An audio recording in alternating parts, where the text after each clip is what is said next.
C'est parti. Ouais. Mais tu commences.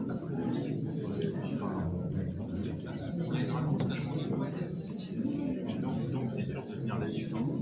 D'accord.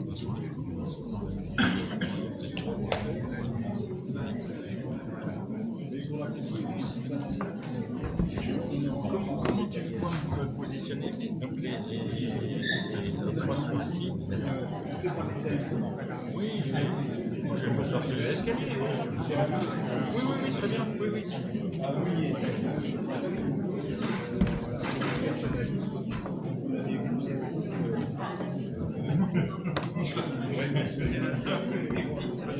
Surveille juste que tout marche. Surveille. De ce genre de sujet.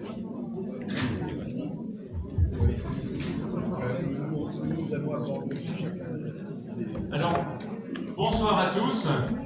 La conférence elle-même va commencer à 15h comme c'était indiqué. Par contre, on va démarrer par un intermède. Enfin, c'est pas un intermède puisque c'est au début. Un petit épisode musical que nous offre très gentiment Monsieur Allard, qui est le fondateur du festival Piano en Valois, et qui va vous expliquer lui-même d'ailleurs quel morceau il va jouer, une séquence musicale d'une dizaine de minutes. Bonjour à tous. Donc, Festival Piano en Valois, c'est la 31e année. Il est de plus en plus blanc. J'espère qu'on va pouvoir faire les 30 années suivantes. Donc, il y a un concert ce soir à 20h avec un merveilleux pianiste russe qui est vraiment quelqu'un d'assez extraordinaire. Donc, j'engage ceux qui aiment la musique à venir. C'est toujours une ambiance très chaleureuse ici dans cette église de ma campagne. Donc voilà, je vous engage à venir. Alors, je vais juste faire une petite introduction musicale au thème de votre conférence. C'est pas facile.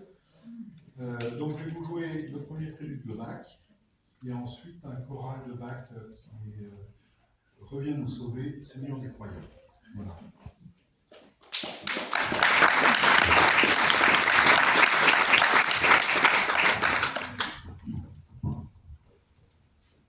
On découvre le piano.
Ok, je vous souhaite une bonne conférence.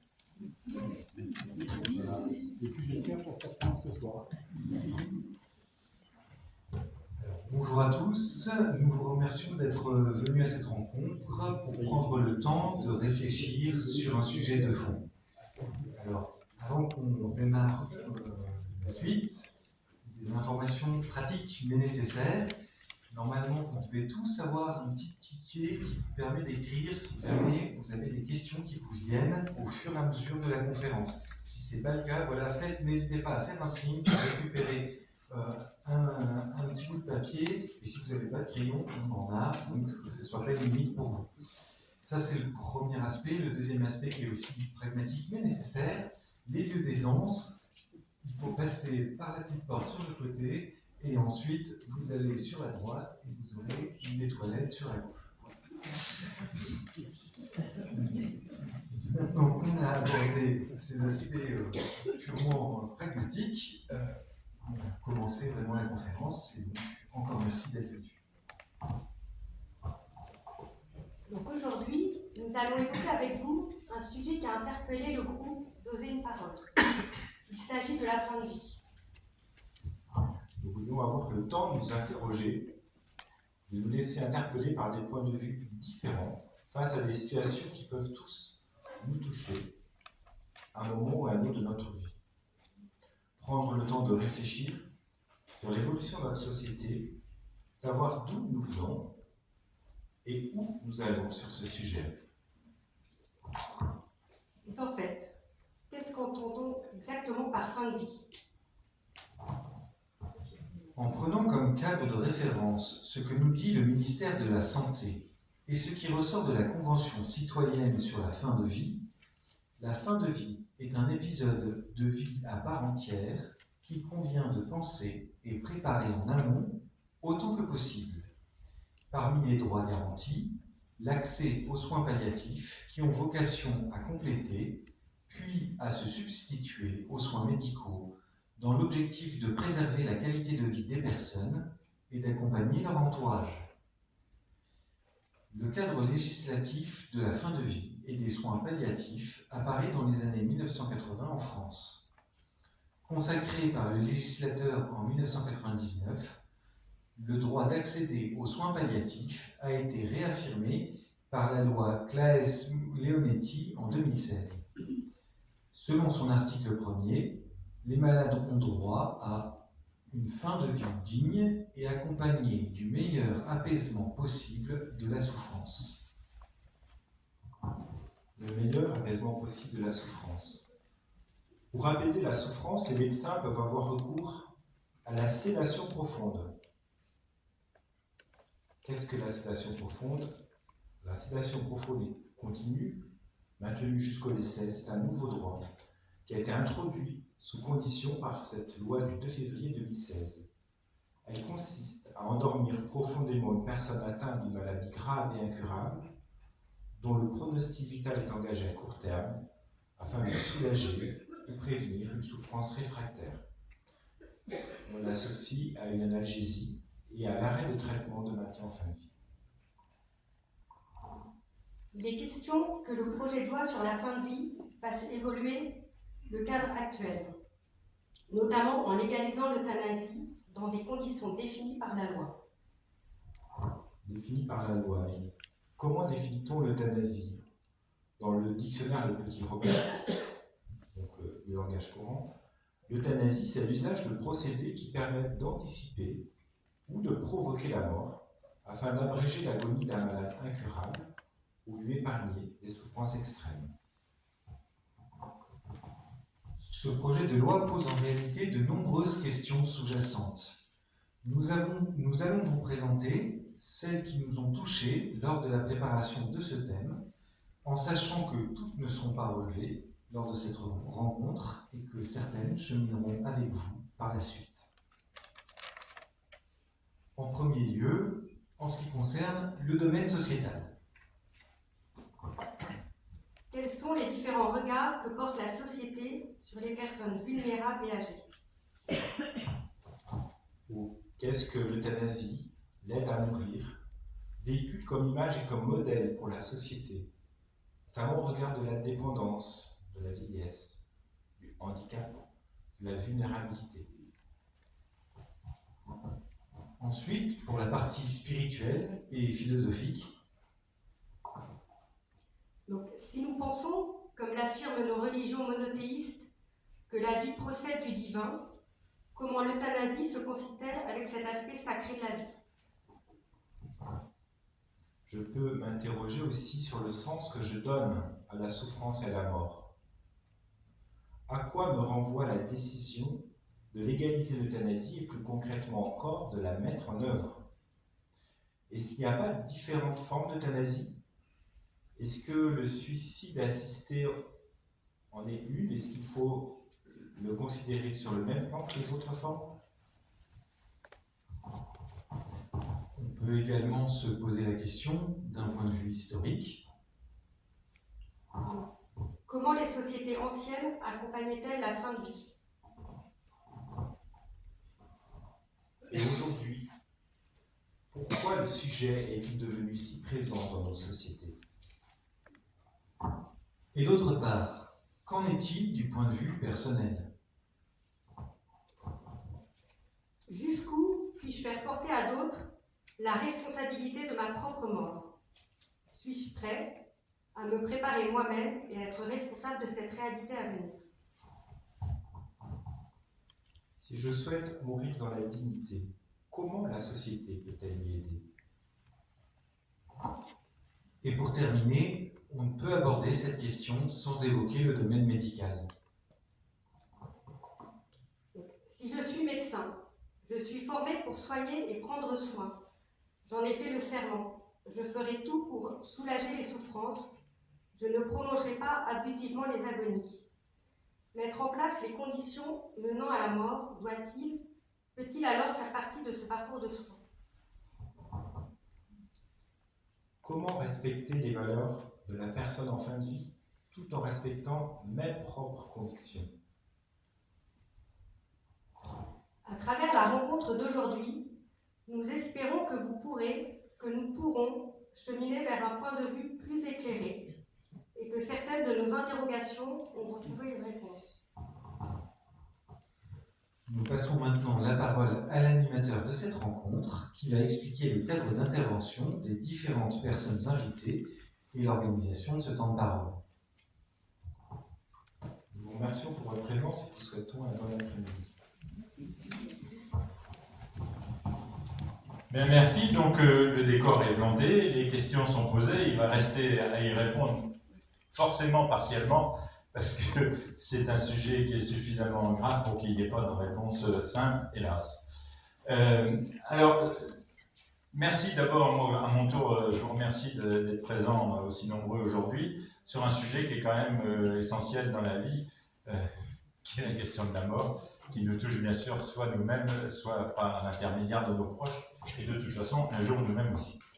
Laissez-moi me présenter rapidement, c'est pas très poli de commencer par soi, mais donc je suis Jean-Louis Ney et je suis là parce que je suis ami avec un certain nombre de membres du groupe Oser une parole, mais aussi et surtout en tant que président de la radio RCF Charente qui enregistre cette table ronde et qui la diffusera sur ses antennes, en vidéo également sur sa chaîne YouTube et sur le site du diocèse d'Angoulême. Donc, pour les gens que vous connaissez qui n'auraient pas pu venir, etc., ce sera l'occasion de pouvoir également profiter de ce qui va se dire aujourd'hui. Mais venons-en tout de suite donc, à ce qui nous préoccupe et au sujet de la table ronde. Comme il a été dit, l'idée est d'écouter toutes les opinions et donc on a ici trois débatteurs, mais ce ne sera pas un débat, ça sera un échange, qui vont répondre aux différentes questions qui ont été mises sur la table par nos amis, les membres du groupe Oser une parole. Alors, je vais les citer par ordre alphabétique, parce que je ne sais pas par qui commencer. Donc, le premier, c'est Daniel Coumeau, donc, qui est médecin, si vous voulez venir prendre place en même temps. Daniel Coumeau, donc, il est médecin hospitalier en gériatrie et il est également diacre. Il a été ordonné en février 2017 Et puis, un détail qui a son importance, il est père de 7 enfants, donc bravo. Bonjour donc, docteur Poumeau. Est-ce que vous souhaitez ajouter quelque chose à la rapide présentation que je viens de faire? C'est très bien. Merci. Le second témoin, c'est Jean-Claude Étilé, qui lui aussi est médecin, médecin généraliste en zone blanche pendant plus de 25 ans, donc il a le sens du service, hein, et il est depuis 5 ans médecin à l'unité de soins palliatifs de la Charente. Bonjour, docteur Étilé. Est-ce que vous voulez rajouter quelque chose à la présentation que je viens de faire rapidement? Oui, très bien. Alors, vous avez à côté de vous un micro avec le fil que vous pourrez vous passer. Éventuellement, je donnerai mon propre micro quand il y en aura besoin. Je vous écoute. Oui, je suis médecin. Alors, j'ai été médecin. Il n'est pas allumé ce micro. Vous m'entendez? Ouais, ça marche. Du coup, j'ai été médecin généraliste pendant. On n'entend pas. Peut-être que tu colles à ton menton. Oui. Il y a quelque chose à régler à la sono ou pas, Jacques?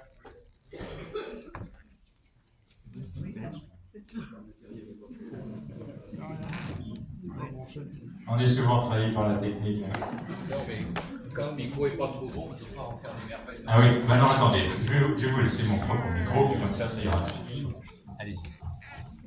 Est-ce que vous m'entendez? Ah oui. Donc je disais, j'étais médecin généraliste pendant 20 ans, en zone blanche, c'est-à-dire loin de tout, à la campagne, tout seul. J'ai eu extrêmement plaisir à exercer ce métier, puis comme j'en ai eu assez, je me suis reconverti au moment de passer à la retraite, et je suis arrivé à Châteauneuf-sur-Charente. Parce que j'ai fait un début de soins palliatifs. Et quand je suis arrivé en soins palliatifs, j'ai eu extrêmement de plaisir à travailler. J'ai toujours extrêmement de plaisir à travailler, extrêmement de plaisir à accompagner ces gens qui ont dit en fin de vie et qui sont toujours dans la vie. Et du coup, ce que je ferai probablement, qui biaisera probablement au point de vue, c'est qu'il y a toujours du plaisir à être en vie avec les gens, de partager ce moment de vie. Merci, docteur Étilé. Et le dernier témoin, donc, c'est Jean-Michel Nivet, qui est adhérent de l'association pour le droit de mourir dans la dignité depuis 1996, donc c'est un engagement déjà très ancien, et il est délégué départemental de cette association depuis 1999. Bonjour Monsieur Nivet, est-ce que vous voulez ajouter aussi quelque chose? Vous êtes, je crois, vous êtes retraité, mais vous étiez à DCN. Hein, alors, il y a au moins une chose de bien, c'est qu'il y a une personne qui n'est pas médecin aux mains. Personne, et c'est moi. J'ai une formation technique, j'ai travaillé toute ma carrière à Naval Group, avec ce DCNS et la fonderie de Rouen pour ceux qui connaissent. Et j'ai vécu une fin de vie d'une proche qui s'est très mal passée. C'était à la fin des années 80. Et j'ai rencontré une personne qui m'a fait réfléchir sur notre propre finitude, sur notre fin de vie. Et je me suis engagé en 95 à la DMD. On parlera de l'association pour le droit de mourir dans la dignité. Alors la dignité est une valeur intrinsèque, on en parlera certainement sur les aspects philosophiques. C'est peut-être mieux nommé l'association pour le droit de mourir selon sa dignité, mais on en parlera. Voilà, donc c'est très bien qu'il n'y ait pas que des médecins, parce que c'est un sujet qui concerne tout le monde, comme vous avez mentionné. Il y a une chose sûre, c'est qu'on mourra tous, le plus tard possible, je vous le souhaite, et je me le souhaite aussi, mais voilà. Merci beaucoup. Donc, ce que je vous propose, puisque ce micro a l'air de marcher maintenant, vous allez pouvoir échanger le micro sans fil. Ça sera peut-être le plus simple pour vous.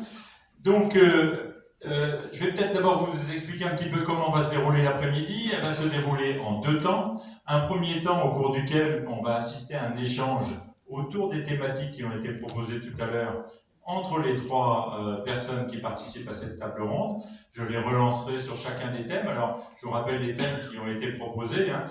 C'est plutôt des angles que des thèmes, c'est plutôt des angles pour aborder la question.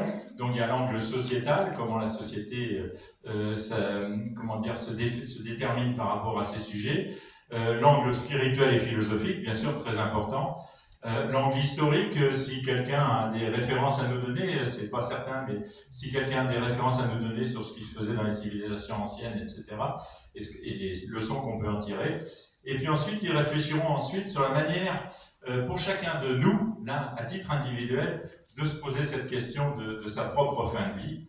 Et enfin, on conclura par l'angle médical, et là, ça sera peut-être beaucoup les médecins qui parleront, mais aussi les patients potentiels que peut représenter M. Nivet ici, et donc qui se poseront toutes ces questions éthiques et professionnelles autour de la fin de vie. Alors, comme j'ai dit, cette première partie, elle va durer 1 heure environ. On va essayer de se tenir au timing qui avait été proposé. Ensuite, on aura une petite pause qui durera à peine 5 minutes, de façon à rester dans le sujet, hein, et ne pas déconnecter trop vite. Et la seconde partie sera consacrée aux questions. Alors, on vous l'a expliqué tout à l'heure, il vous a été distribué des petits carnets sur lesquels vous pouvez noter les questions au fur et à mesure qu'elles vous viennent. Le principe sera qu'il n'y aura pas de prise de parole directe, mais que ces questions, elles seront récupérées par les membres du groupe Oser une parole, et que ceux-ci essaieront de les regrouper de façon à rendre l'échange le plus intelligible possible. Alors pourquoi cette formule? Pour 2 raisons. La première, c'est que ça nous permet de garantir la tenue des délais. Et puis la deuxième, c'est que ça permet à tout le monde de s'exprimer d'une certaine façon, avec une certaine égalité, puisqu'il y en a qui sont beaucoup moins agiles à l'oral que d'autres, et donc comme ça, tout le monde peut s'exprimer de la même façon. S'il y a des gens, je crois qu'il y a peut-être quelques élus représentants d'institutions ici qui peuvent avoir des choses à dire. Les questions peuvent être aussi le développement ou la proposition d'un point de vue, et donc ça peut être une question qui se termine pas par un point d'interrogation, mais qui demanderont aux intervenants de réagir par rapport à cette proposition. La seule règle, c'est de faire des questions courtes, ou des affirmations ou des idées, développer des idées de manière synthétique, de façon à ce que, bien sûr, ça puisse être ensuite redonné à l'ensemble de l'Assemblée. Voilà donc pour le déroulement. Je vais... Alors, j'ai un papier qui me trahit un peu, mais...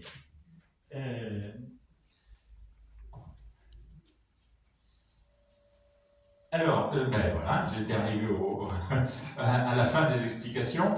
Et donc, on va commencer tout de suite la discussion avec nos 3 intervenants, en commençant par l'aspect sociétal, puisque c'est par cet aspect sociétal que nos amis du groupe Oser la parole ont commencé tout à l'heure, avec une simple question qui est peut-être à la base des témoignages des uns et des autres, puisque les médecins...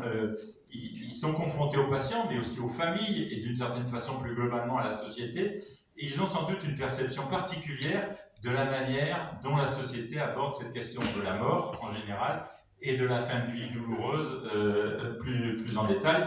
Et je pense qu'au travers de son association, M. Nivet, de la même façon, a une perception assez claire de la manière dont la société accueille donc ce sujet gravissime, puisque c'est le sujet final d'une certaine façon. Alors, on va peut-être garder le même ordre. On va commencer par M. Coumont. Est-ce que quel regard vous portez sur la vision de la société, de notre société d'aujourd'hui, par rapport à la mort en général et par rapport à la souffrance? Oui, d'abord, vous m'entendez, c'est bon? Je voulais dire que c'est le questionnement qui est le plus important que les réponses, puisqu'il n'y a pas de réponse toute faite. Et je pense que l'intérêt de cet après-midi, c'est de se questionner. Un autre élément, moi j'ai une vision particulière, puisque je suis gériatre en médecine de gériatrie. Dans notre service de 21 lits, on a en permanence 2 ou 3 personnes en fin de vie. Donc c'est un accompagnement quotidien. Donc c'est une vision particulière. On n'a pas de personnes qui seront en soins palliatifs avec des maladies de Charcot, des choses comme ça. C'est des personnes en général, la moyenne d'âge est 90 ans. C'est un accompagnement de fin de vie pour des personnes très âgées. Ce que j'ai pu constater, moi, dans ma pratique, depuis ces 20 dernières années, effectivement, c'est à travers les familles, une évolution de la société aussi. J'ai cette perception que plus ça va, plus notre société bon, c'est peut-être une lapalissade, dire que cherche à gommer la mort, évacuer notre société veut éliminer de son champ de conscience tout ce qui est mort, tout ce qui est inutile, et progressivement, moi je me rends compte que les familles, bon, c'est des situations très douloureuses à vivre, une fin de vie d'un proche, on est tous comme ça, on aimerait que ça s'arrête tout de suite. On voudrait même gommer ce temps de fin de vie, d'agonie, de déchéance, du corps qui se dégrade, de la personne qu'on connaissait bien vivante et qui s'éloigne petit à petit. C'est vraiment très douloureux pour les familles. Et plus ça va, plus il y a une demande incessante, enfin insistante plutôt, de gommer ce temps. Bon, on tourne la page et on n'en parle plus. Et bon, c'est compréhensible, mais comme le disait mon collègue, ces instants de fin de vie sont d'une richesse incroyable. Et même s'ils sont très douloureux, ils peuvent apporter... enfin, c'est des temps d'humanité. Et bon, voilà ce que je voulais dire, c'est notre société veut tourner la page sur la mort, mais en fait, la mort fait partie de la vie et il ne faut peut-être pas la tourner aussi vite.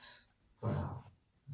Alors, merci. Volonté d'effacer et en même temps d'effacer peut-être en même temps un moment exceptionnel de richesse humaine. Oui, ben, là j'ai l'exemple justement de cette semaine. Une personne très âgée qui a une insuffisance rénale terminale, c'est-à-dire que le rein ne fonctionnait quasiment plus.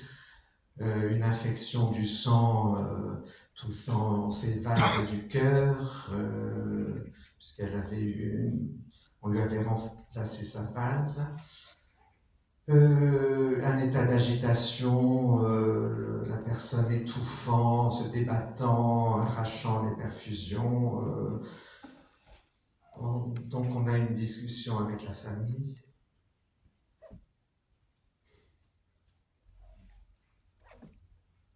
Et finalement,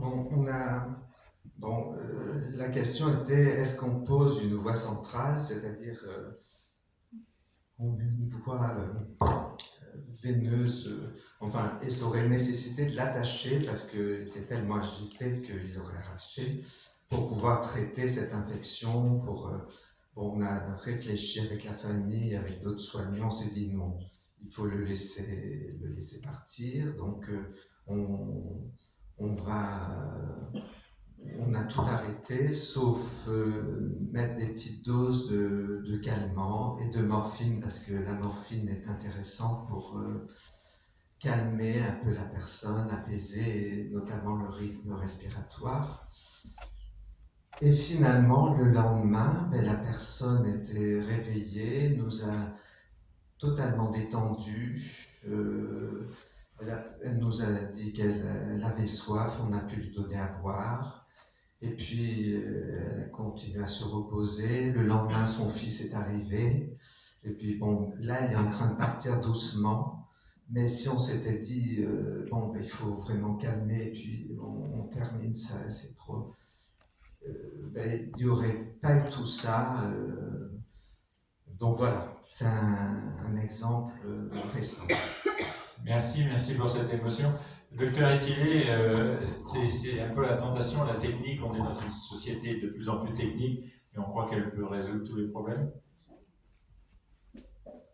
On pourrait imaginer qu'elle puisse résoudre tous les problèmes. En fait, elle réalisera. Elle ne pourra pas faire face à tous les problèmes. Et de toute façon, pour moi, la vie, alors c'est un point de vue qui est personnel, pour moi, la vie, c'est un voyage. un voyage qui a un début, qui a une fin.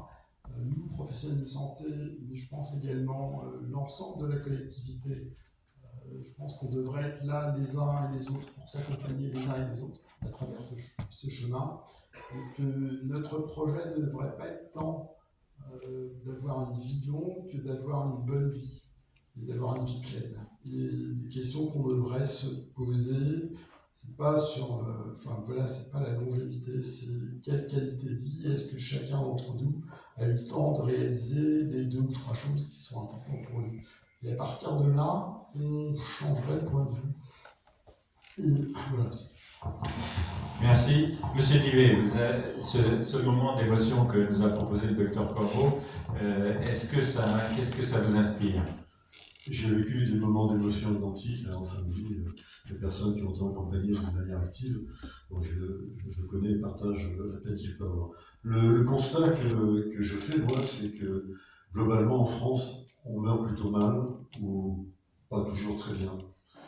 L'ADMD a été créée en 1980 au départ pour lutter contre l'acharnement thérapeutique, ce que nous appelons maintenant l'obstination déraisonnable, lutter contre cette manière de maintenir en vie des personnes qui ne voulaient pas et en survie. Voilà. Donc la DMD, au moins sur ce point, a eu gain de cause, puisque l'acharnement thérapeutique est maintenant pénalement condamnable. Et elle remarque également que si on nous aide à naître, il y a des sages-femmes, personne ne nous aide à partir. Personne ne nous aide à franchir le dernier petit gué qui va vers, pour ceux qui croient, vers un au-delà, et pour ceux qui ne croient pas, vers le néant. Donc la DMD a eu au moins cette chose de bien, et maintenant elle continue à lutter pour, ce badge, pour une loi de liberté. C'est le terme de liberté qu'il faut vraiment considérer, et qu'on puisse faire avancer un peu plus la loi dont on parlera certainement, qui a été évoquée tout à l'heure, la loi Claes-Leonetti, qui a été votée une première fois en 2005, et dont on a mis plus de 10 ans avant de l'évaluer, mais c'est le propre rédacteur qui l'a évalué, donc il n'allait pas dire que sa loi n'était pas bonne. Mais aujourd'hui encore, et on parlera de la sédation profonde et continue, que je trouve une méthode relativement hypocrite, mais on aura l'occasion avec les médecins d'en parler. Voilà, donc ce que je fais comme constat et comme, je dirais, comme revendication sur le sujet qui devrait repartir bientôt, puisque le Premier ministre s'est engagé avant-hier soir à reprendre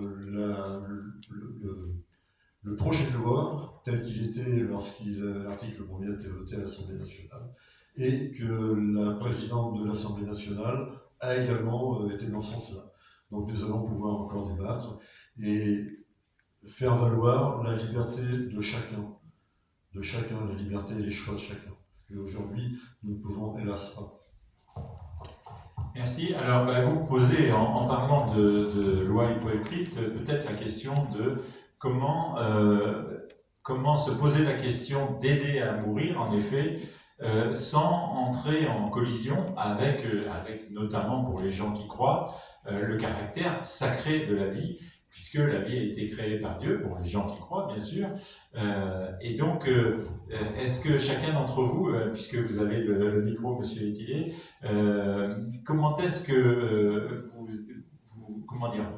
vous essayez de concilier ce caractère sacré de la vie et cette volonté de chacun de soulager l'autre et du malade d'être soulagé? Dans la question de volonté de soulager l'autre ou volonté de se soulager soi-même, il y a 2 questions. De ce que j'ai vu, de ce que j'ai pu observer, j'ai quand même assisté à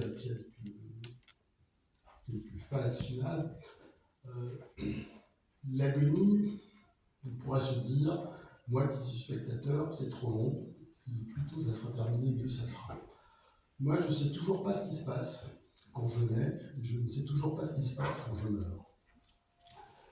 Et j'ai eu plusieurs fois le sentiment, à cause de mes drogues, de quelque part voler la mort de la personne. Moi, j'ai une grande interrogation, je ne sais pas ce que c'est que la vie, j'aimerais bien le savoir. Ma naissance, j'ai oublié. Ma mort, j'aimerais bien en être spectateur, j'aimerais bien savoir ce qui va se passer à ce moment-là. Ce que je ne veux pas, je ne veux pas normal, mais je ne tiens pas à ce qu'on m'empêche de participer à ce moment. Et dans la question des sédations, dans la question de provoquer la mort, quelque part, peut-être qu'en dehors de toute considération religieuse, de toute considération philosophique, de quel droit nous pouvons priver quelqu'un de ce moment-là. C'est-à-dire que je me sens tout à fait fondé à soulager les douleurs, je me sens tout à fait fondé à faire en sorte que quelqu'un n'est pas mal, de faire en sorte que quelqu'un n'ait pas d'angoisse. Et une fois qu'il est tranquille et paisible, je ne vois pas ce qui fait que je ne puisse pas garder la personne dans son lit un jour, 2 jours, 1 semaine. Ça, voilà. Merci. Si vous voulez passer le micro à monsieur le docteur Couveau, vous qui êtes diacre, cette question de la foi et de la religion, elle est essentielle dans votre vie de médecin aussi. Et donc cette question de l'opposition entre la volonté de soulager et le respect de la vie, comment est-ce que vous résolvez cette contradiction?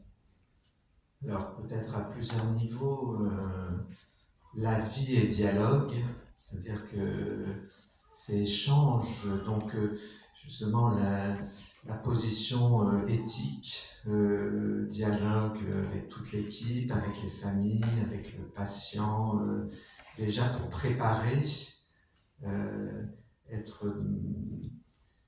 essayer de maintenir cette communication. Voilà, c'est un premier éclairage, dialogue. Moi, il y a ça qui est important pour moi, dialogue égale vie. Deuxième chose, effectivement, ce temps qui fait partie de la vie, ce temps de préparation à passer le pas, l'agonie,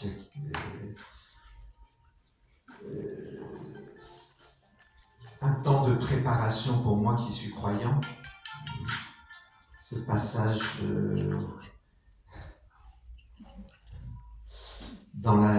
pour moi dans la vie éternelle se prépare, mais se prépare dès qu'on est en fait, puisque notre vie est faite de petites morts, enfin de lâcher, et donc là ce temps où il faudra complètement lâcher pour s'abandonner dans les bras du Père.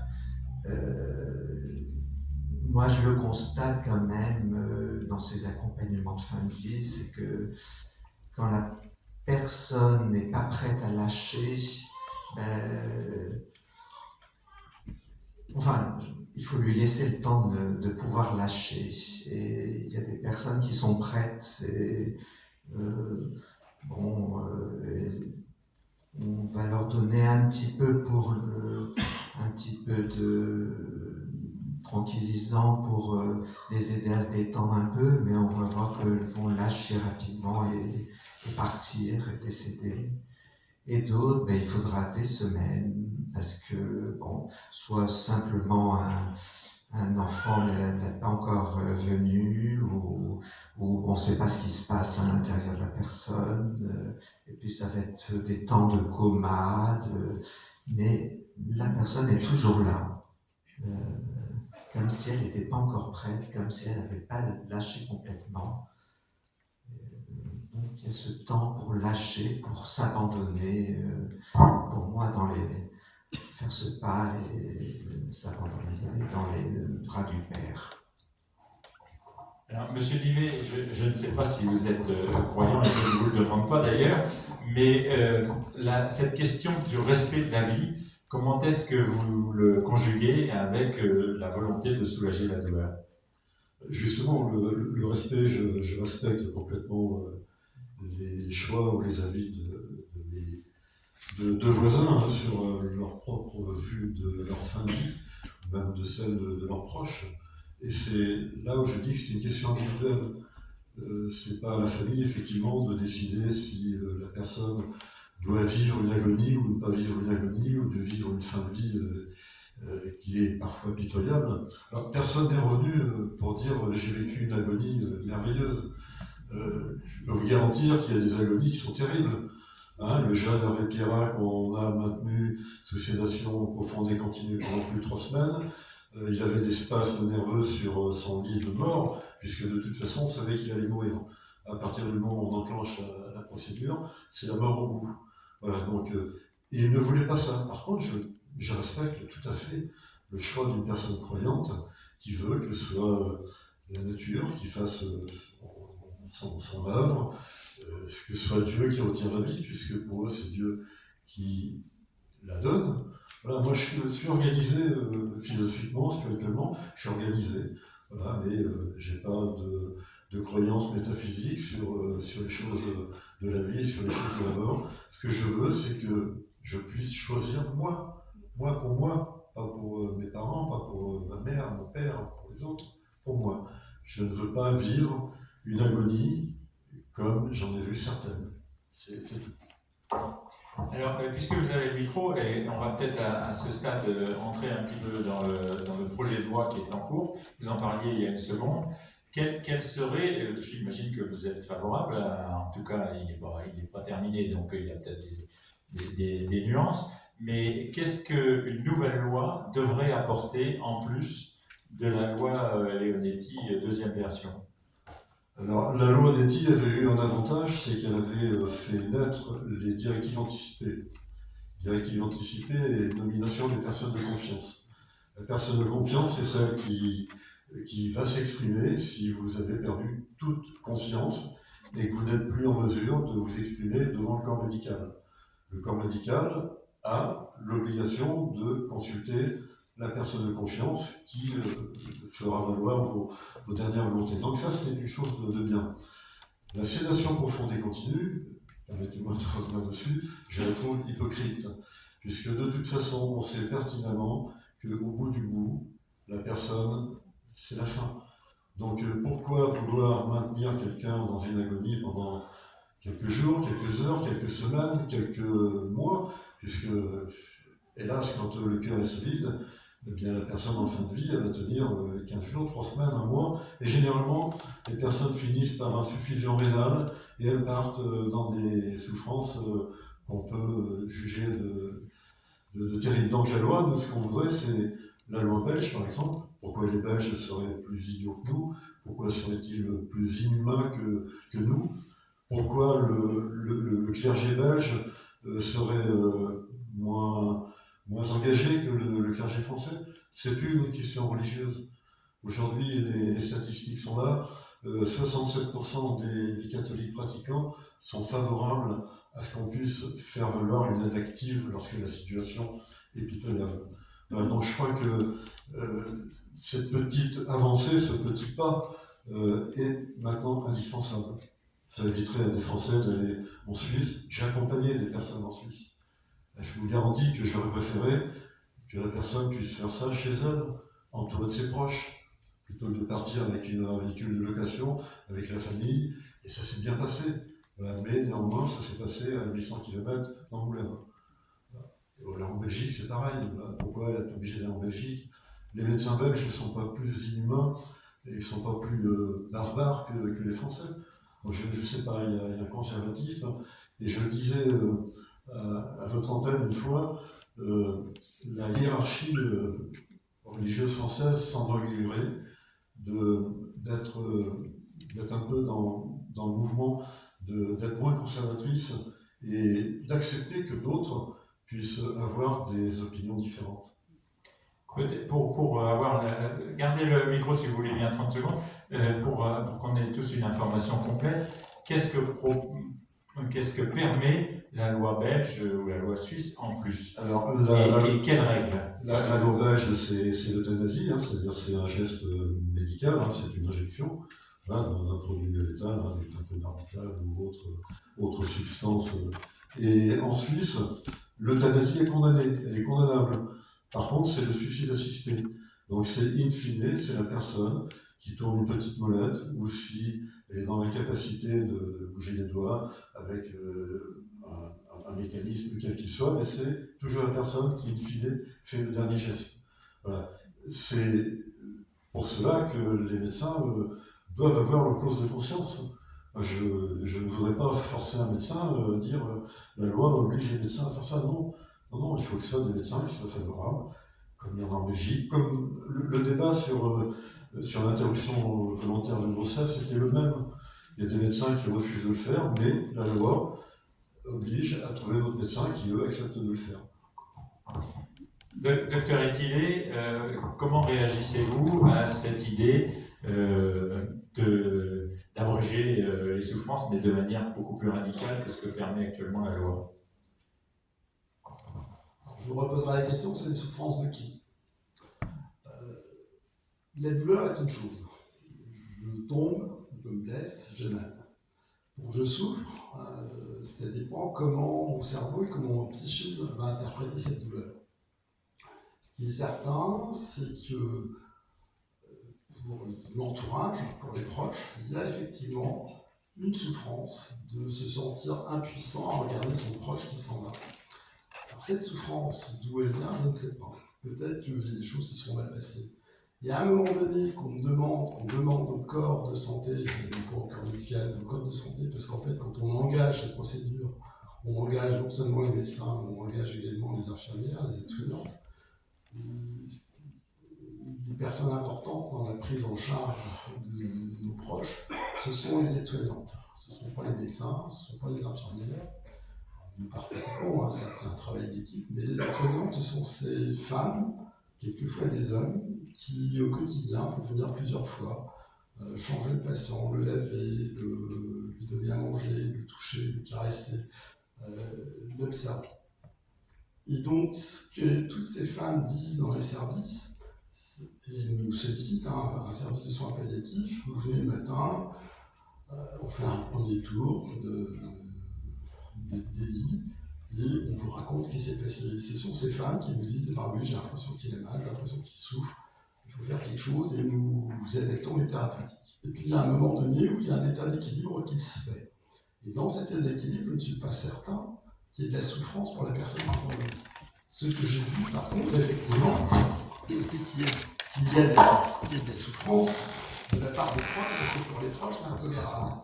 Et donc, du coup, la question, c'est est-ce que je dois soigner ou abréger cette vie apparente, cette fin de vie, cette agonie atroce pour la personne qui est dans le lit, ou est-ce que je dois l'abréger pour les gens qui sont proches? Et est-ce que c'est pas le regard qu'on a sur la vie, sur l'accompagnement des uns et des autres? C'est pour ça que je disais, je pense que la vie, c'est un voyage dans lequel l'ensemble de la collectivité, corps de santé et proches, on doit s'accompagner les uns les autres.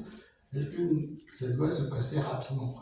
Et le plus souvent, même quand les patients sont inconscients, quand ils ne disent rien, nous passons, chacun d'entre nous dans un service de soins palliatifs, nous passons les voir, nous leur parlons, nous le publions. Et puis au bout d'un moment, on se rend compte qu'ils décident de s'en aller. Je ne sais pas ce qui se passe dans ce schéma, j'en sais rien. Je sais qu'on va les voir les uns après les autres, les soignantes, l'infirmière, la socio-esthéticienne, l'art thérapeute, tous ces gens, les bénévoles, on passe les voir, et puis à un moment donné, tout d'un coup, ils lâchent et ils s'en vont. Et ça ne dure pas extrêmement longtemps. Par contre, c'est vrai que je conçois que pour le proche, qui l'a déjà accompagné plusieurs mois, plusieurs semaines, peut-être plusieurs années, effectivement, ce temps paraît insurmontable. Et le plus souvent, une fois que le patient est décédé, des gens nous disent à la fois que c'est long tant que le patient n'est pas mort, et au moment où le patient est mort, le plus souvent, ils nous disent mais qu'est-ce que ça a été rapide? Donc qu'est-ce qui va me fonder à abréger ce temps? C'est une vraie question.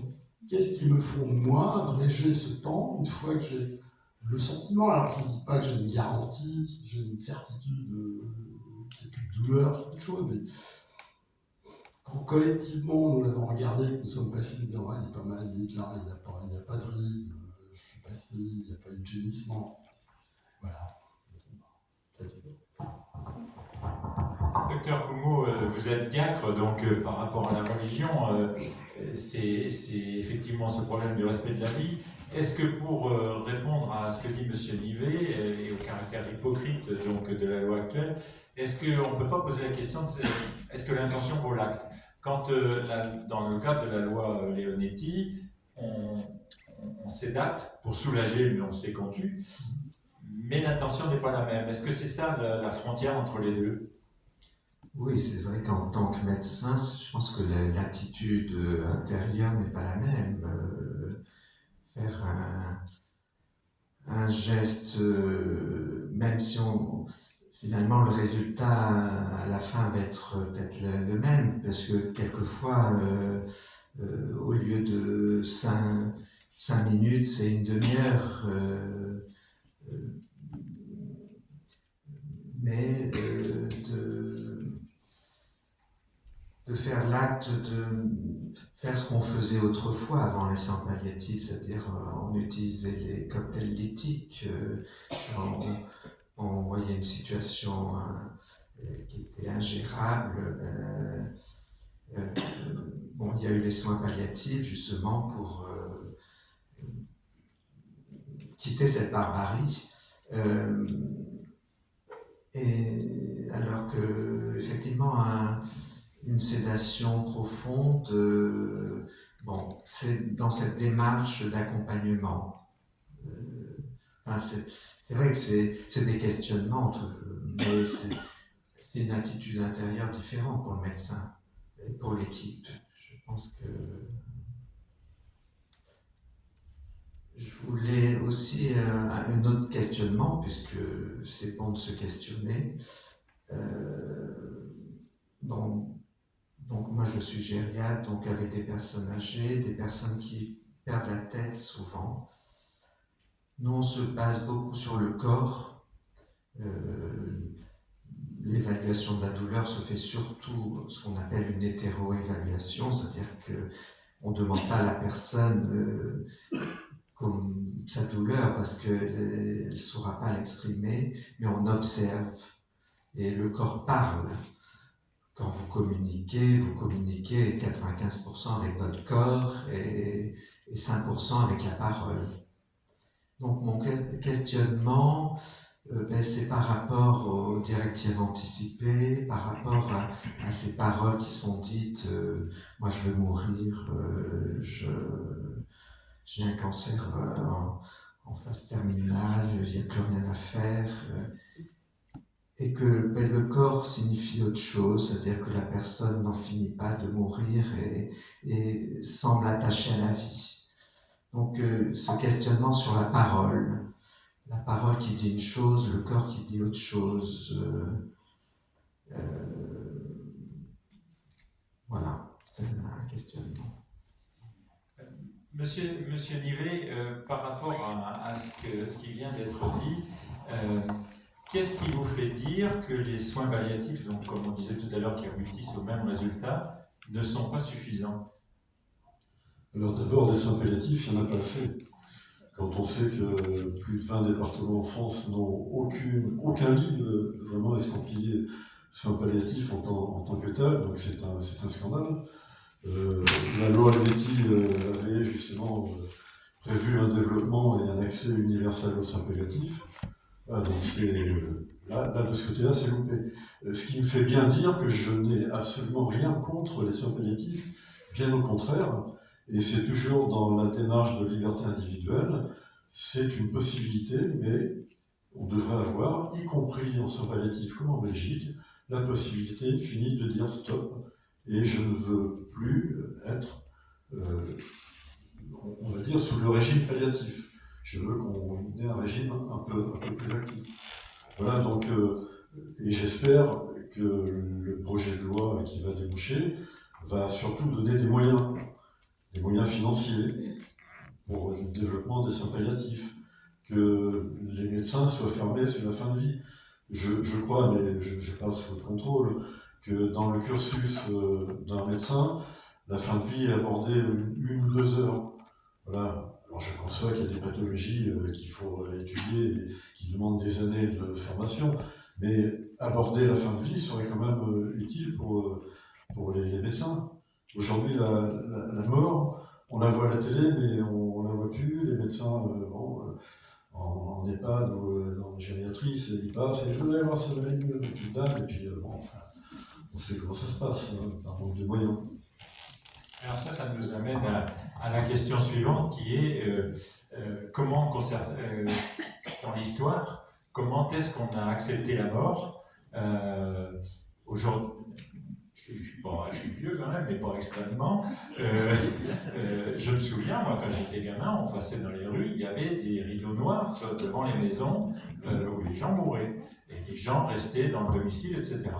Est-ce que, pour reprendre l'expression du docteur Coupeau tout à l'heure, est-ce qu'on ne cherche pas à effacer carrément la mort?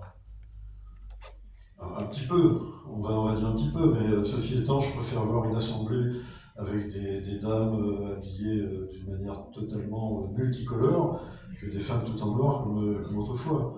Voilà, et bon, la mort fait partie de la vie. Pour tout un chacun, il faut qu'elle arrive le plus tard possible, mais c'est surtout la vie qu'il faut qu'elle soit encore plus belle que la mort qu'on va avoir. Docteur Etillet, de votre point de vue, qu'est-ce que pouvait signifier cette volonté justement à l'époque de rendre la mort très visible, parce qu'il y avait des gestes qui affichaient cette mort. Qu'est-ce que ça pouvait signifier dans le psychisme des gens de cette époque? Le sentiment que j'ai, c'est que jusqu'à une période relativement récente, c'est-à-dire probablement les années 60, après-guerre, la mort faisait partie de la vie, et que cette chose était là. On annonçait la mort quand on publiait les bancs de mariage, et c'était quelque chose qui faisait partie intégrante de notre vie. Par contre, maintenant, ce qui se passe, c'est qu'on a le sentiment à la fois qu'on arrive dans un monde qui est essentiellement un monde de droit et de nouveaux droits, qu'il y a des choses dont on ne doit pas parler. La mort, souvent, par exemple, les patients malades nous disent « oui, avant j'avais des amis qui venaient me voir, et depuis que j'ai le cancer, ils ne viennent plus me voir ». Comme si la maladie, la mort étaient des choses qu'il fallait évincer. Ce que je trouve terrible dans nos sociétés, c'est que on a à la fois une société qui est hyper mécanisée, avec plein de techniques, c'est-à-dire qu'en fait, en réalité, pour l'essentiel de notre vie, on passe de moins en moins de temps à faire les choses, et plus on a de temps libre, et moins on a de temps pour s'occuper les uns des autres. Ce qui est un truc qui est extraordinaire. Et tout d'un coup, on s'aperçoit que des gens, on a moins d'enfants, on a un père, une mère, et c'est extraordinaire de prendre un petit peu de temps pour son père, pour sa mère, pour son enfant. Là, alors quand on est à cheval sur plusieurs continents, on se rend compte qu'il y a des vraies différences. Et dans notre société, moi, je ne me battrais pas nécessairement pour une nouvelle loi sur la fin de vie. Par contre, ce qui nous pénalise dans nos services et ce qui pénalise les gens, on parle beaucoup des personnes âgées, mais ce qui est effrayant, c'est d'être en soins palliatifs et de recevoir des patients, soit des patients très jeunes, bon, c'est une chose, et des patients d'un âge moyen. Et dans l'âge moyen, les patients qui arrivent en soins palliatifs, ce sont des patients dits vulnérables. Et ces patients vulnérables, on se rend compte que nos sociétés d'abondance ne font pratiquement rien pour faciliter leur vie. C'est-à-dire que très souvent, si vous êtes malade, vous ne pouvez pas marcher, vous avez un logement qui n'est pas adapté, vous êtes isolé.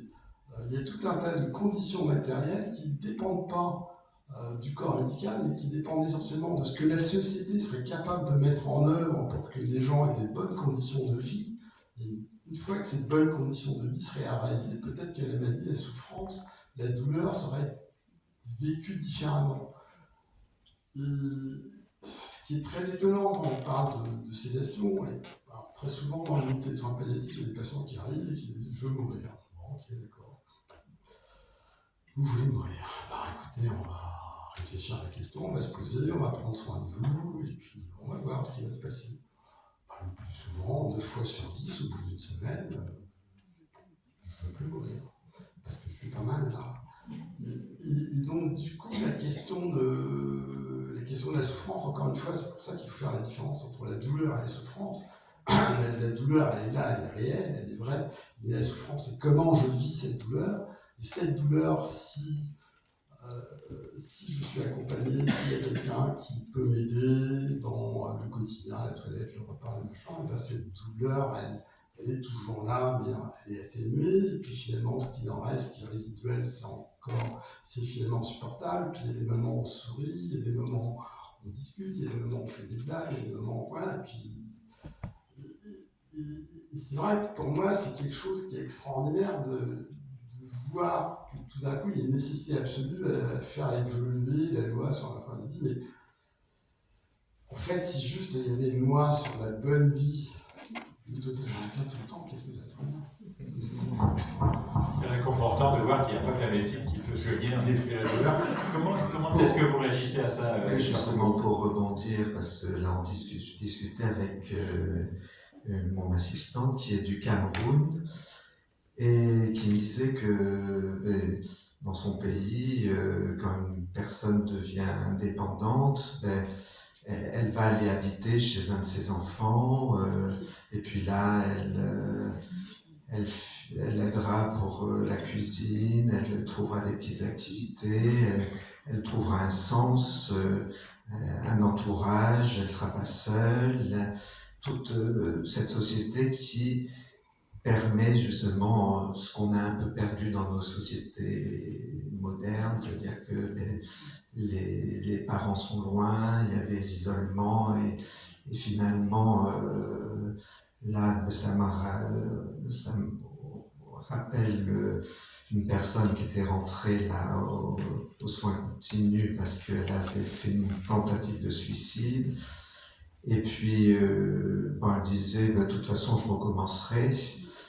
Et le médecin dit, oui, il faudrait l'euthanasier. Alors, et en fait, on discutait, c'est parce qu'elle elle n'y voit plus, elle n'a pas d'entourage, elle n'a pas tout un environnement qui lui permette de bien vivre. C'est ça, la société ne lui permet pas de bien vivre avec son handicap. Donc,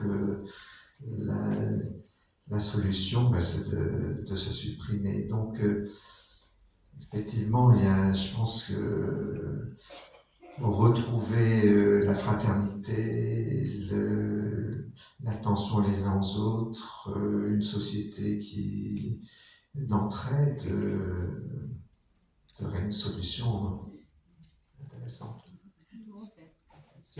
Sur cette thématique, M. Nivet, de l'entraide et du traitement non médical du handicap, de la douleur, etc., est-ce que notre société n'est pas quand même un petit peu, à pas oublier l'amour, n'est pas un petit peu trop égoïste, et est-ce que c'est pas l'un des problèmes? Bien sûr, bien sûr. Là, bon, après, il y a des manques de moyens dans tous les domaines, et malheureusement, la fraternité et la solidarité passent souvent au second plan, hein, mais justement, l'évolution de la société doit pallier à ça.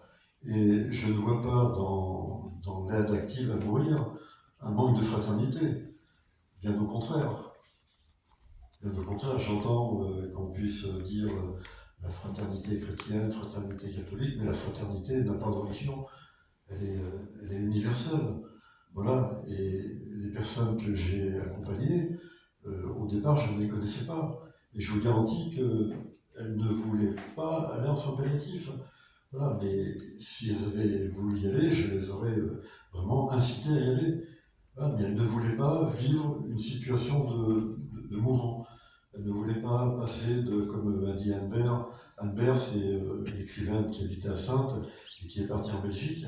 Elle a dit « Je ne veux pas partir de la position debout à une position de morte. » Voilà. Vous voulez pas. Donc elle a voulu que sa volonté soit respectée. Moi, là aussi, je me bats pour la liberté individuelle. C'est surtout ça. C'est pas. Je comprends et je partage et j'inciterai à aller en soins palliatifs pour ceux qui veulent. Mais il faut absolument qu'on puisse avoir cette fraternité de dire le gay, on m'aide à le passer, puisque de toute façon, je ne peux pas. Voilà. Vous savez, puisqu'on parle de gériatrie, je pense que de savoir, la plupart des personnes âgées, de savoir qu'elles pourraient bénéficier d'une aide éventuelle, même si c'était elle qui prenait la petite pilule qui est dans l'armoire pharmacie ou dans le coffre-fort, ben je suis sûr que la plupart ne l'utiliseraient pas, mais qu'elle vivrait peut-être plus longtemps et que ce serait peut-être la meilleure prévention pour le suicide des personnes âgées. On n'en parle pas, les suicides des personnes âgées. Bah oui, une personne désorientée tombée dans la Charente, ou alors elle est passée sous le train à la sortie d'Angoulême. Voilà. On accepte le suicide, mais le suicide violent. Alors que le suicide assisté pourrait être une solution non violente, entourée de tous ses proches, en toute fraternité. Oui, c'est une position paradoxale, mais oui, en effet, pourquoi pas. Docteur Coumeau, j'aimerais encore vous demander, puisque vous êtes diacre en même temps, de nous éclairer sur la position de l'Église au fil du temps, depuis les origines, sur la souffrance et sur la mort, sur l'agonie. Qu'est-ce que vous pouvez nous en dire? Enfin, je vois, vous pensez faire un bouquin. Moi, je partirais du fait que, ce que je disais, le dialogue est source de vie. Dieu crée par la parole, et c'est ce dialogue qui est vie et que le questionnement aussi fait partie de dialogue, questionnement, c'est des attitudes du croyant en fait. Le croyant est celui qui ne voit pas. Hein. Je pense que pour moi, ce qui caractérise l'homme, c'est pas l'écriture, la pensée, c'est sa capacité à communiquer avec Dieu. Donc, au cours des siècles, cette ouverture à ce qui ne peut pas, à ce qui ne fait pas partie de son monde, à ce qui est tout autre, au tout autre. Donc c'est un perpétuel questionnement, et dans ce sens, et une remise en question aussi de la parole, puisque ça évolue, donc tout ça, ça peut... Bon, ça m'évoque, oui, les directives anticipées. Une personne qui est en bonne santé va dire si je suis grabataire, non, je ne pourrais pas vivre. Et puis finalement, elle arrive dans cette position d'être grabataire, qu'elle est toujours vivante et elle cherche à vivre. C'est une parole qui évolue, une ouverture à ce qui me paraît impossible maintenant, mais qui sera peut-être possible après. Bon, voilà ce que ça m'évoque, mais ça ne répond peut-être pas à la question. Non, je vais être plus direct alors pour vous faire parler de la position de l'Église. Est-ce que la passion du Christ lui-même, puis toute l'histoire des martyrs, n'est pas une sorte de glorification par l'Église de la souffrance? Ah oui, là c'est un autre éclairage. Oui, parce que la vision de l'Église est multiple, hein, elle ne peut pas se résumer à juste un champ de vision. Ça rejoint un petit peu ce qu'on vit en accompagnement, c'est-à-dire que le Christ sur la croix, au pied de la croix se tenaient Marie et Jean, ils se tenaient debout pour l'accompagner dans cette agonie. Et finalement, de cette agonie est né, enfin sorti le sang et l'eau, est née l'Église finalement, avec c'est de cette source que naissent les croyants. C'est un peu d'une agonie qui est qui est repartie la vie. Mais ça signifie toute l'importance pour moi, de ce temps d'accompagnement très très fort en humanité, où la souffrance fait partie de la vie. On essaie de l'apaiser comme on peut, mais même si on l'apaise, la souffrance est individuelle. C'est comment on vit la situation. Dès qu'on commence à vivre, on est parti pour souffrir de toute façon. Et et plus on vit, plus on souffre, finalement. Ceux qui aiment, dès qu'on aime, on souffre forcément parce qu'on aime, mais c'est la richesse de la vie qui fait qu'il y a aussi la souffrance. Voilà. Merci. Alors, je vais le quatrième point, c'est cette approche de la mort et de la souffrance d'un point de vue personnel. Alors, j'imagine que ce sera surtout l'objet de beaucoup des questions qui vont venir dans la seconde partie. Mais je vous propose de changer de pied là, rapidement sur tous les trois. Et vous, Monsieur Coumbeau, Monsieur Étilé, Monsieur Nivet, comment vous envisagez votre propre mort et votre propre agonie? J'y pense souvent. Et puis là, d'autant plus parce qu'on réfléchit sur cette table ronde. Déjà, je me disais, si la loi sur l'euthanasie passe, je pense qu'il faudra que je signifie que je ne veux pas être euthanasié, parce que moi, c'est ma position. Et peut-être qu'il faut... parce que, bon, c'est peut-être une chose, mais l'euthanasie se fait très facilement dans les hôpitaux, vu les pressions que l'on a, même si ce n'est pas légalisé, de fait, il y a beaucoup d'euthanasie. Oui, il faut des places, il faut prendre le temps d'accompagner, ça coûte cher. Bon. Donc, de toute façon, quand la loi va être légalisée, il va y avoir beaucoup d'euthanasie. Beaucoup d'interruption de vie. Moi, je vois ça plutôt comme ça. Donc, je pense que j'invite tout le monde, si on ne veut pas être euthanasié, il faudra le signifier. Bon, c'est une chose. Donc, moi, c'est vrai que je ne voudrais pas être euthanasié.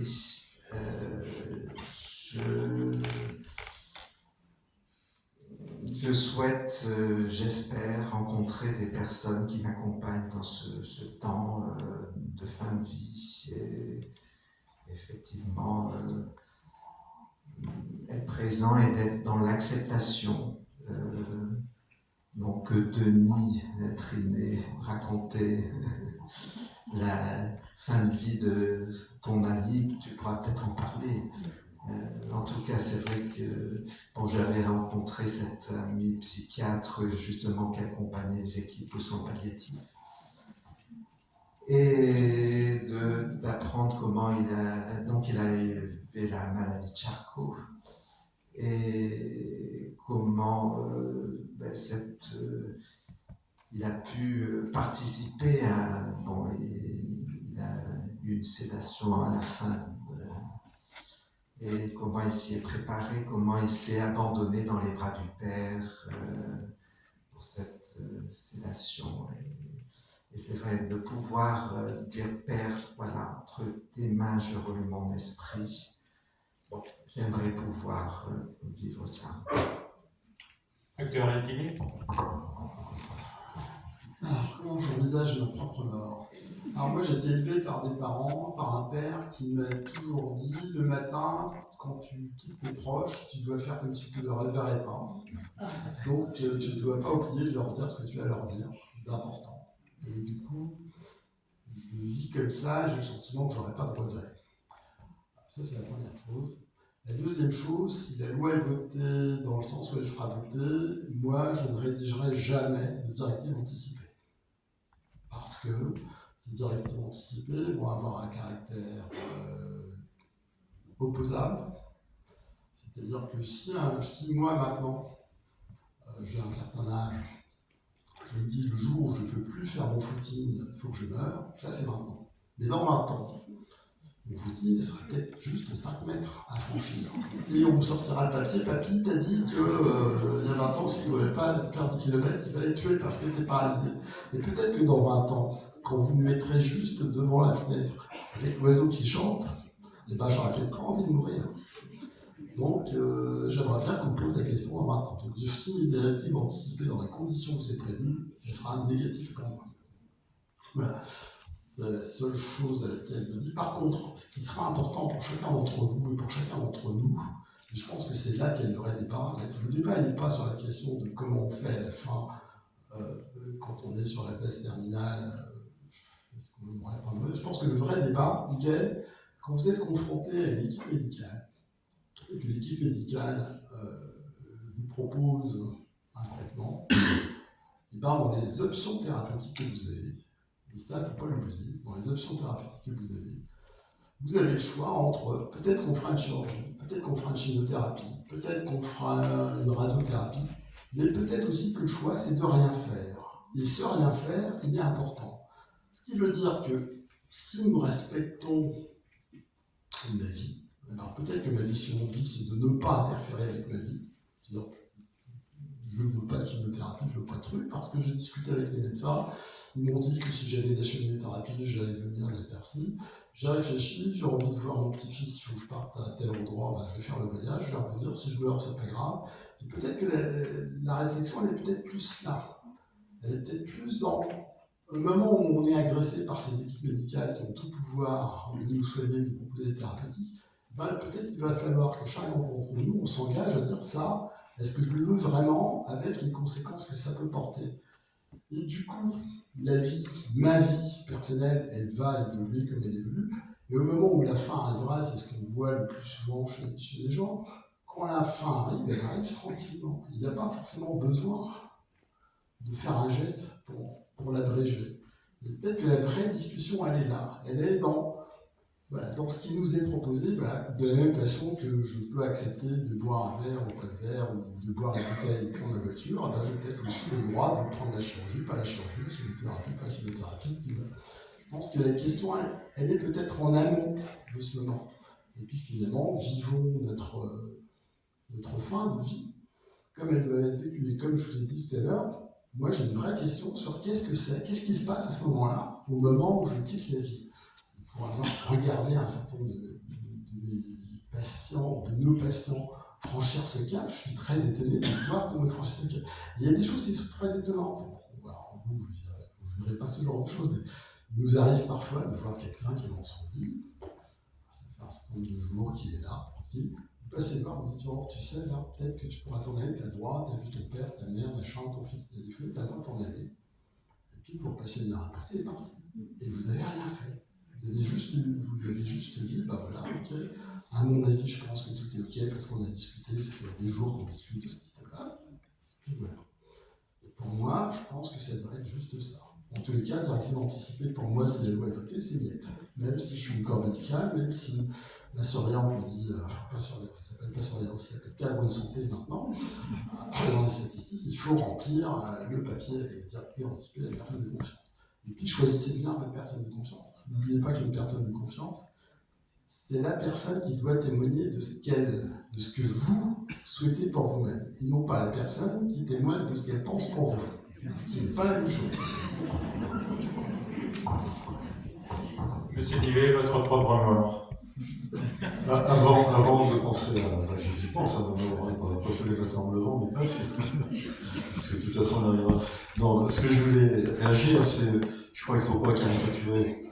Je crois qu'il ne faut pas croire que parce que la loi va autoriser une petite aide active, qu'on va euthanasier tout le monde, que tout le monde va passer sous les fourches codines des euthanasies ou des piqûres ou des... Il ne faut pas caricaturer. La Belgique, il n'y a pas eu... Au contraire, aujourd'hui, les euthanasies sont clandestines. Même le médecin reconnaît qu'il y a les cocktails éthiques. Demandez à n'importe quel médecin, il a fait des euthanasies, mais sont clandestines. Donc on ne sait pas pourquoi, sur qui, comment, on ne sait pas. Voilà. Donc la loi permettrait au moins qu'il y ait une transparence sur les aides actives. Alors maintenant, sur ma propre fin de vie, je me souviens, un des premiers présidents de l'ADMD que j'ai côtoyé et que j'ai apprécié énormément, qui s'appelait Henri Caillavet. Henri Caillavet était un défenseur de la vie, puisqu'il est à l'origine de la loi sur les dons d'organes, il est à l'origine de la dépénalisation de l'homosexualité, il est à l'origine du divorce par consentement mutuel. Donc c'était quelqu'un qui qui était moteur d'une avancée sociétale. Et je me souviens ce qu'il disait sur sa propre fin de vie. Il avait 90 ans. Il était venu à Angoulême, on a fait une conférence, et il avait dit, moi je dois mourir à 99 ans, après avoir fait une partie de roulette russe avec des copains, un bon repas, puis après avoir fait l'amour à une fille plus jeune, tant qu'à faire. Bon, il rigolait, mais je vous assure qu'il avait aidé son père à partir, mais lui, qui militait pour l'aide active, n'en a pas eu besoin. Voilà. Il est parti à 99 ans, mais il militait pour que chacun puisse faire valoir sa liberté individuelle. Et moi, c'est mon cas. Donc j'ai rédigé moi, des directives anticipées depuis très longtemps. J'incite tout le monde à les rédiger pour éviter que ce soit quelqu'un d'autre ou le corps médical qui prenne des décisions à votre place. Et j'abonde totalement dans le sens de mon voisin. Dites bien à la personne de confiance que ce n'est pas ce qu'elle voudrait, elle, pour vous, mais que c'est ce que vous voulez, vous, pour vous. Voilà. D'où le rôle important d'une personne de confiance et le rôle primordial des directives anticipées. Je vous assure, il ne faut pas caricaturer sur les directives anticipées. Si vous ne voulez pas rédiger, c'est votre droit, mais n'empêchez pas et n'évitez pas aux autres justement de faire valoir leur volonté et leur liberté individuelle. C'est une forme de testament de fin de vie. Alors après, libre à vous de ne pas rédiger ça. Si je parle des directives anticipées en ces termes, c'est qu'il nous arrive dans le service de demander à des patients s'ils peuvent rédiger des directives anticipées. Il s'avère que très souvent, c'est un moment extrêmement douloureux, c'est quelque chose qui les met extrêmement en difficulté, parce qu'à un moment donné, ils se retrouvent en train de se dire, finalement, de quoi il me trouve celui-là? Je vais peut-être mourir. Est-ce que j'ai vraiment envie d'en parler? Est-ce que j'ai pas envie d'en parler? Et ben, c'est quelque chose qui est extrêmement douloureux. Donc, il n'y a pas nécessairement de nécessité à rédiger des directives anticipées. Par contre, ce qui est important, à mon sens, c'est que nous, professionnels de santé, nous attachions, et c'est ce qu'on fait, à rencontrer l'ensemble de ce que j'appelle, moi, quand un patient arrive, j'aime bien rencontrer cette tribu, faire connaissance avec la tribu. Ce que j'appelle la tribu, c'est le patient, sa famille, ses amis, ses proches, les gens avec qui il a l'habitude de vivre, les gens qui comptent pour lui, et d'avoir de vive voix une discussion avec chacun de ces individus. Et à partir de là, qu'il y ait des directives anticipées ou pas de directives anticipées, l'équipe se fait une idée de ce qui serait souhaitable pour la personne. Il n'y a pas de nécessité. Par contre, parler directement de directives anticipées, il y a des moments où c'est extrêmement douloureux. Et pour moi, c'est quelque chose qui est presque de la maltraitance dans certaines circonstances. Alors, il nous reste 5 minutes pour tenir le délai d'1 heure qui m'a été fixé. Et donc, le dernier point qu'on voulait aborder, c'était comment est-ce que vous pouvez conjuguer le serment d'Hippocrate, donc le serment des médecins, à toutes ces problématiques de soigner, de supprimer la douleur et en même temps de préserver la vie. Comment est-ce que vous raisonnez les deux médecins d'abord, mais peut-être M. Nivet peut avoir un avis sur la question. Mais on va peut-être laisser parler les médecins en premier. Monsieur Dr Etillet, comment est-ce que le serment des médecins vous guide dans votre action au quotidien? Je dois avouer que j'y pense rarement, serment d'Hippocrate. La seule chose que je me dis, c'est de faire mon possible pour que le moment de vie que je passe avec le patient soit le plus confortable possible. Et à partir de là, les choses, elles se font. Voilà. Par contre, ce dont je suis content et ce que je ne voudrais pas qu'il n'y ait plus de... Je suis content que la loi existe. Je suis content qu'il y ait des règles. C'est-à-dire que je pense que ce qui fonde une société, ce sont ses interdits. Et dans les interdits fondamentaux, il y a le tunature à point. Il n'y a pas à voir avec la religion. Je pense que une société est fondée sur des interdits. Alors les interdits, c'est quoi? Enfin voilà, il y a des interdits qui pour moi sont primordiaux.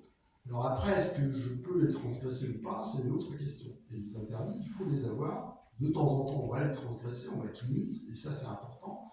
Une société où on supprimerait tous les interdits, je suis un peu sceptique sur sa capacité à survivre. Pour moi, c'est fondamental. Il faut des interdits. Alors, ça ne veut pas dire qu'il faut les respecter tout le temps, des fois il faut les transgresser, mais si on ne les a pas, je ne sais pas ce que peut devenir une société. Oui, ça rejoint un petit peu le sentiment qu'on a, c'est-à-dire que facilement, moi, bon, c'est mon expérience, hein, facilement une situation d'un patient qui a un cancer, qui n'est pas en forme, bon, il y a un épisode aigu qui fait qu'il est encore moins bien, et on se dit, bon, ben, il arrive dans le service avec des doses de morphine et d'anxiolytiques très fortes. On se dit, ils sont un peu allés vite en besogne, et donc on rabaisse, et puis la personne va mieux, et puis finalement elle a à vivre ce qu'elle a à vivre. Et j'en discutais avec des collègues dans beaucoup d'hôpitaux. En fait, c'est facile de mettre des doses et puis d'abréger. Hein. On parlait au niveau économique, au niveau de temps, c'est plus simple. On se pose moins de questions. Et ma crainte, c'est ça, de légaliser cette euthanasie. J'ai peur que ça soit justement se déferlement de quelque chose, parce que c'est quand même une digue. Pour l'instant, on n'a pas le droit. Et moi, ma crainte, c'est que cette digue étant enlevée, je vois déjà ce qui se passe. Je fais partie du terrain, je ne suis pas dans les hautes sphères. Bon, c'est ma crainte. Sinon, oui, en ce qui concerne, pour être en accord avec moi-même, c'est vrai que moi, je vois les choses sous la forme d'éthique clinique. Pour moi, c'est très important, c'est-à-dire ce dialogue au lit du malade, avec l'équipe. Dialogue toujours, tant qu'il y a dialogue, tant qu'il y a questionnement, il y a vie. C'est vraiment ce pas à pas, chaque jour après chaque jour. Et puis il y a un moment où la personne est prête à partir et elle part, mais il faut lui laisser le temps. Merci. Monsieur Nivet, est-ce qu'il y a antinomie entre serment d'Hippocrate et euthanasie? Je dirais qu'il y a un peu d'hypocrisie là encore. Bon, le serment d'Hippocrate, il a évolué dans le temps. Je crois d'ailleurs que chaque faculté de médecine a des variantes, si on devait prendre le serment d'Hippocrate original, je crois que les médecins devraient soigner gratuitement. Donc, aujourd'hui, c'est pas le cas. Mais je comprends tout à fait que les médecins puissent faire valoir la clause de conscience. Là, je reviens sur ce terme, la clause de conscience. Un médecin qui ne veut pas doit pouvoir ne pas faire. Voilà, ça c'est absolument important. Voilà. Et alors après, on utilise toujours le mot euthanasie parce qu'il fait peur, mais il y a le suicide assisté. Et le suicide assisté, c'est pas une tierce personne, c'est la personne qui le fait. Sauf qu'on lui donne les moyens de partir simplement, d'une manière non violente, et quand elle le veut, c'est surtout ça, et selon sa liberté. Voilà. Merci beaucoup. Je crois qu'on est, Denis, à peu près dans les temps. On va peut-être prendre 5 petites minutes de respiration. Peut-être qu'on va aller aussi aux toilettes pour ceux qui en ont besoin. N'oubliez pas, alors oui, on me précise, n'oubliez pas de remettre avant la pause vos questions, de façon à ce que l'équipe